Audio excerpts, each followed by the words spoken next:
Hi folks, it's Mr. Robeson here. We are still working our way through the probability unit and we are on 3.5 today. We are learning about the multiplication rule for probability and we have two different kinds of problems. And then when we use the multiplication rule, we have conditional probability and we have independence. So there's two different situations and often we have to figure out which one it is. All right, so let's take a look at what the multiplication rule says to do. It says if we're doing two events, like event A and then event B, often we'll just say A and B, but that means we're doing A and then we're doing B. That's equal to the probability of event A, because that's happening first, times the probability of B, given that A has already happened. All right, so notice this second probability is not just probability of B, it's probability of B given A has already happened.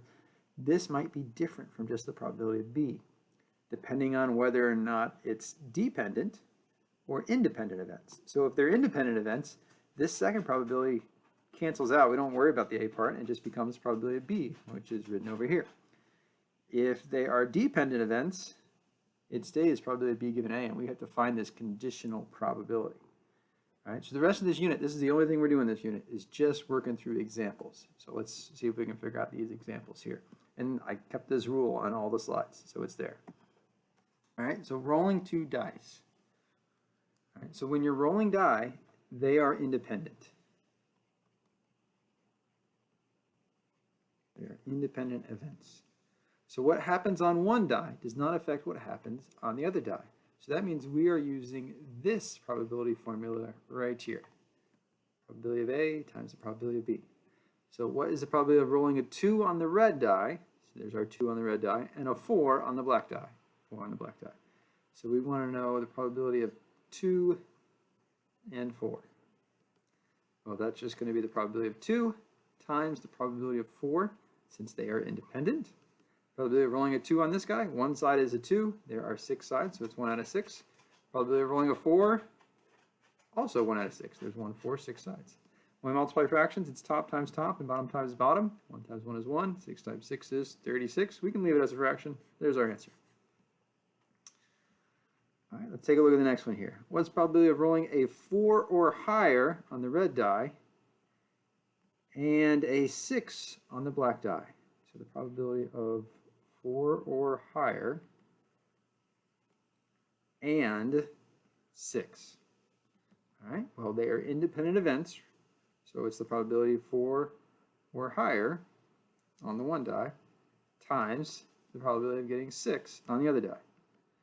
So 4 or higher means 4, 5, or 6. So there's 3 options out of 6 sides.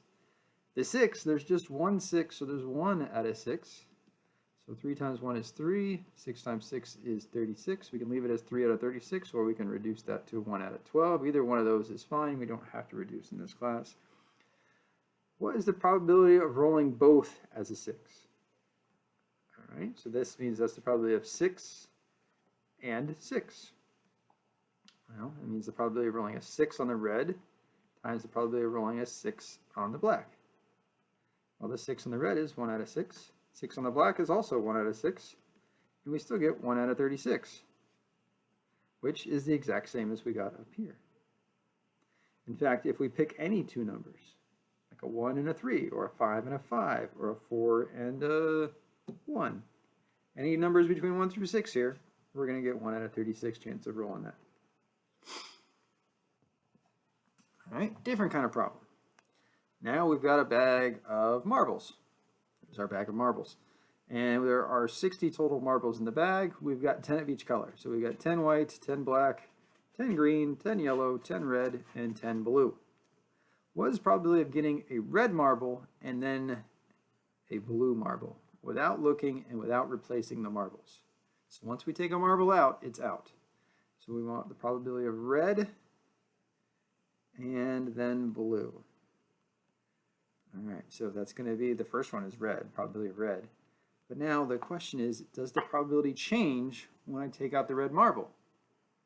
Well, it does, because once I take out one red marble, there's fewer marbles in the bag. So we got to write this as the probability of blue.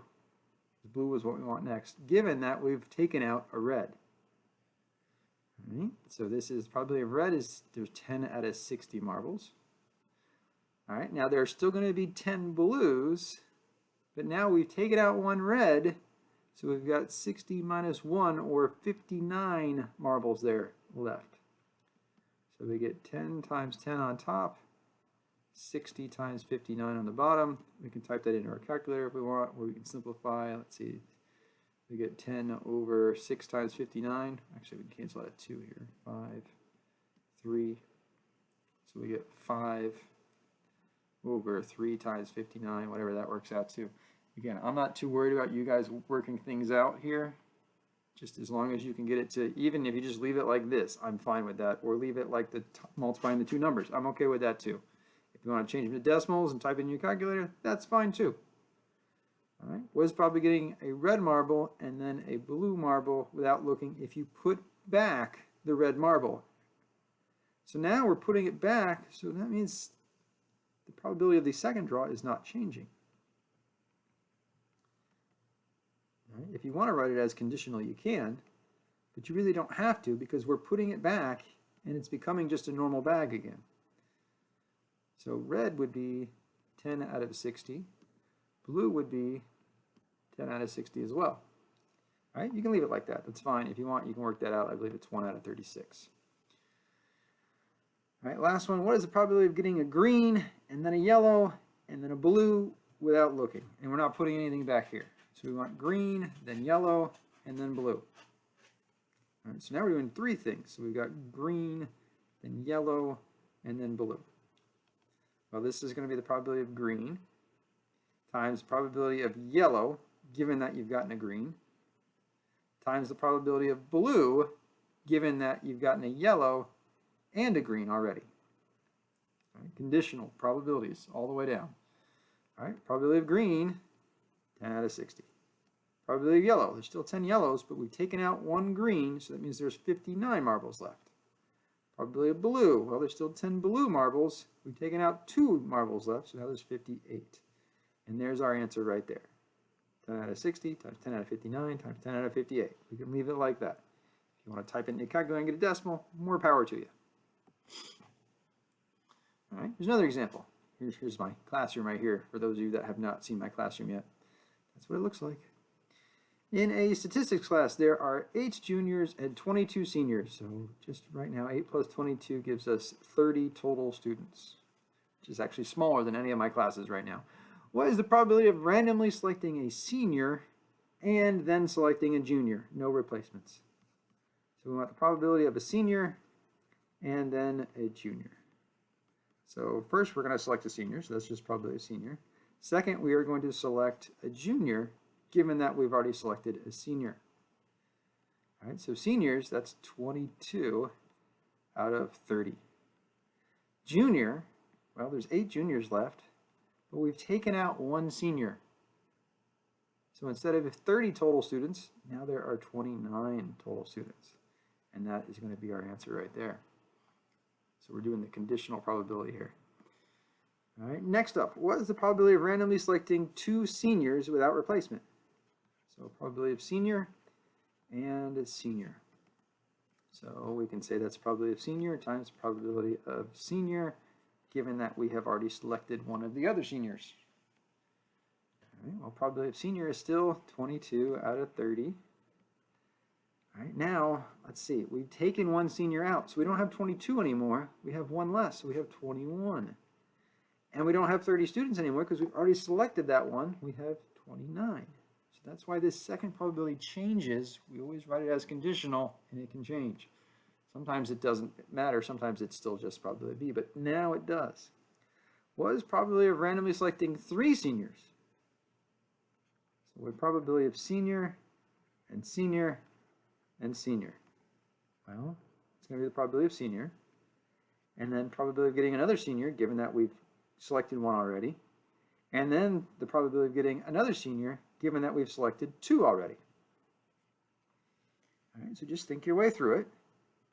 We've got 22 seniors out of 30 to begin with. Nobody was selected at that point.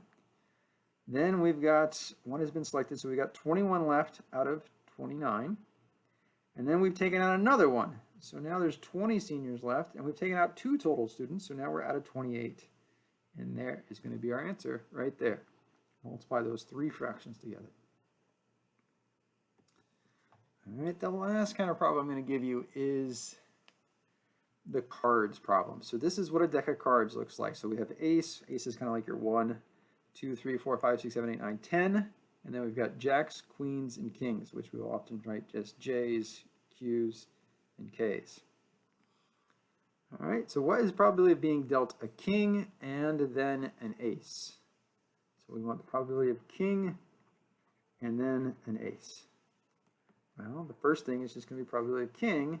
Second thing is going to be probability of getting an ace, given that we've already been dealt a king.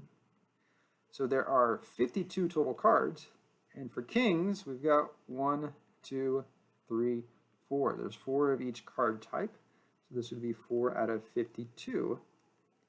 Now for the aces, so we've taken this one king is now out of the deck, so maybe this one's gone. So for the aces, we still have 4 aces, right? 1, 2, 3, 4. But now one card has been taken out of the deck, so we're no longer out of 52. We are now out of 51. And that's going to be our answer. 4 out of 52 times 4 out of 51. What is the probability of being dealt 2 aces? All right, probability of ace and ace. Well, we're going to get ace on the first one. And we're going to get ace on the second one, given that we've taken out 1 ace already. So there's 4 aces out of 52. Now that we've taken 1 out, so say we got this one taken out, 1, 2, 3 of them are left. And now there's 1 fewer card, so there's only 51 cards, and there's our answer right there. All right, so these are definitely dependent events because the probability on the second one is changing. What is the probability of being dealt 2 hearts? All right, so we want the probability of, we'll call it H and H, heart and heart. So heart for the first one, and for the second one, it'd be heart, given that we've already gotten a heart. All right, so if we look down here for hearts, we've got 1, 2, 3, 4, 5, 6, 7, 8, 9, 10, 11, 12, 13 hearts in the deck. So there's 13 out of 52 cards are hearts. Now for the second one, we've removed a heart already, so that means there's 12 hearts left. And we removed a card already, so that means there's 51. So 13 over 52 times 12 out of 51, and that is our answer. All right, so that is how the multiplication rule works with probability. So check on the Google Classroom for the assignment that goes with this, and we'll go over this in class.